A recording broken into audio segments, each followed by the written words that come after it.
Arquitetura, literatura, obras de arte. Um conceito que mudou ao longo dos anos. O belo passava a ser feio e vice-versa.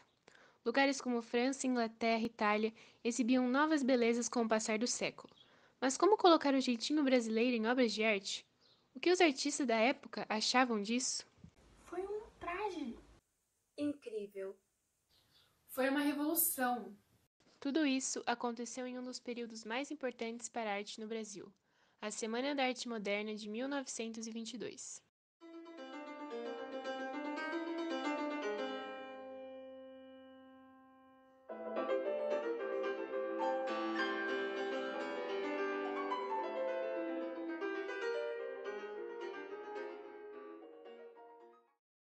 A Semana da Arte Moderna aconteceu em 1922, de 13 a 18 de fevereiro, no Teatro de São Paulo. Naquela época, o parnasianismo estava com tudo no Brasil, e era a partir desse modelo que a maioria dos artistas se inspirava. Ai, o parnasianismo. A gente queria saber da beleza das coisas, não dos problemas sociais. Era arte pela arte. Tinha toda uma preocupação com a estética. As rimas, as palavras, a descrição, todas as referências mitológicas, e é isso que eu retrato em meu livro Meridionais. Dou foco para todos esses traços que impressionam os sentidos. No começo do século XX, a Europa passava por várias mudanças de pensamento, tanto no campo da ciência quanto no da filosofia por conta da Revolução Industrial, que trouxe novidades como a lâmpada, os automóveis e a produção fabril em larga escala. E ela também tinha acabado de passar pela Primeira Guerra Mundial. Enquanto isso, no Brasil, a indústria do café crescia, o que levou ao aumento da sociedade burguesa, e por isso São Paulo, um dos estados com maior destaque, foi escolhido para sediar o evento artístico. Além de que em 1922 comemorava-se o centenário da independência brasileira, criando assim o sentimento de necessidade de uma nova arte nacional atualizada e original. Sabia que fui eu que inspirei a Semana de 22? Em 1917, me juntei com diversos artistas internacionais para criar uma exposição no Brasil chamada Exposição de Pintura Moderna Anita Malfatti.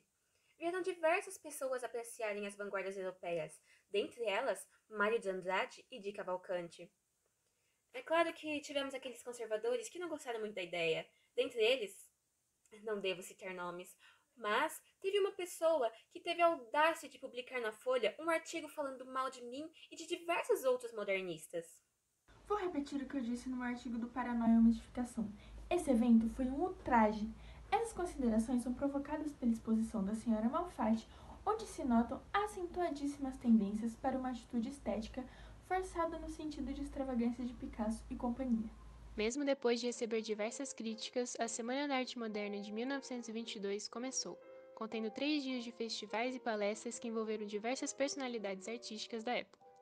O saguão do Teatro de São Paulo ficou repleto de obras de arte, maquetes de prédios modernos e inusitados, esculturas dos mais diversos artistas e milhares de pinturas chocavam o público. Essa arte tem um conceito muito diferente do que eu estou acostumada. Olha, eu confesso que eu achei bem feia. Silêncio na plateia, por favor. Obrigada. Daqui a pouco virão revoltar aqueles que ainda são movidos pela força do passado. A esses retardatários, a arte ainda é o belo. Nenhum preconceito é mais perturbador à concepção da arte do que o da beleza.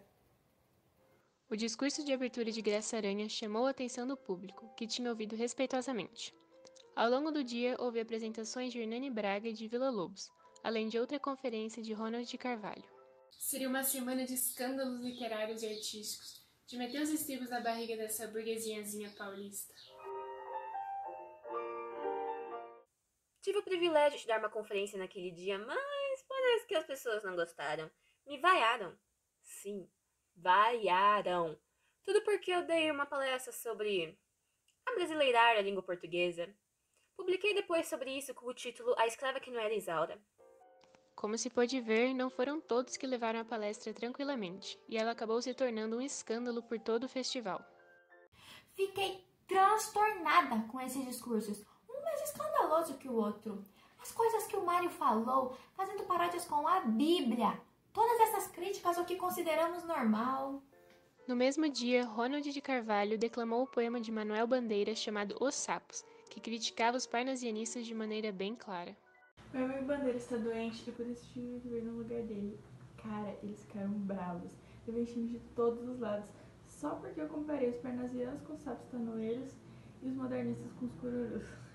Haja paciência. No último dia, os ânimos ainda estavam à flor da pele, porém as críticas eram em cochichos. Muitas das apresentações envolviam músicos e peças de Villa-Lobos, que inclusive subiu ao palco vestindo casaca e calçando em um pé sapato e no outro um chinelo. O público vaiou, pensando que se tratasse de uma atitude afrontosa. Cara, eu tava com calo no pé. A semana de 22 terminou com bastante polêmica, e muitos conservadores não gostaram das atitudes e propostas debatidas durante aqueles dias. A fisionomia de quem sai de uma dessas exposições é da mais sugestiva. Nenhuma impressão de prazer ou de beleza denunciam as caras. Em todas, porém, se olha o desapontamento de quem está incerto, duvidoso de si próprio ou de outros, incapaz de raciocinar e muito desconfiado de que o mistificam habilmente. É o que eu disse sobre aqueles modernistas de 22. Suas artes eram vindas de cérebros transtornados pelas mais estranhas psicoses. Contudo, esse evento abriu espaço para diversas discussões e debates, além de levar a um enriquecimento artístico. Foram criadas inúmeras revistas, movimentos e manifestos. A partir disso, diversos grupos de artistas começaram a se reunir com o intuito de disseminar esse novo modelo. E também houve outros desdobramentos culturais que inspiraram-se nas ideias dos modernistas anos depois, como o tropicalismo, a geração lira paulistana nos anos 70 e inclusive a bossa nova. Não podemos negar que a Semana da Arte Moderna de 1922 foi um marco cultural para o Brasil e influencia artistas até os dias de hoje. O modernismo no Brasil foi uma ruptura. Foi um abandono de princípios e técnicas consequentes.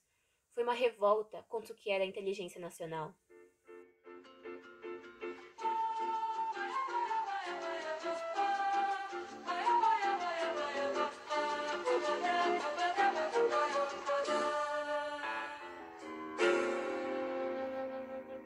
Vai, minha tristeza, e diz a ela que sem ela não pode ser.